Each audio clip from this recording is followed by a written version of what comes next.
সবার সাথে দিয়ে দিবেন। আসসালামু আলাইকুম।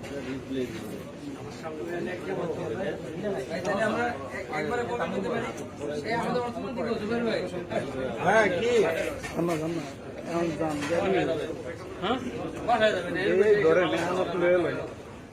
কই কই বলেন বলেন বলেন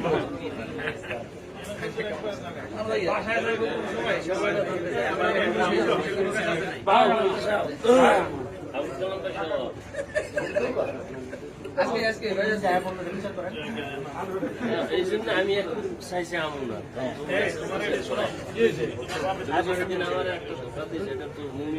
আমি বলছিলাম আমার বলছে 20 মিনিট আমি ওখান থেকে সোহাগ ভাই আমার পরেই আমি আমার রাত একটা আমি সোহাগ ভাই চলে আসছেন আমি কেমনে বসি বলেন রকমারি সোহাগ ভাই অপেক্ষা করতেছে আমাদের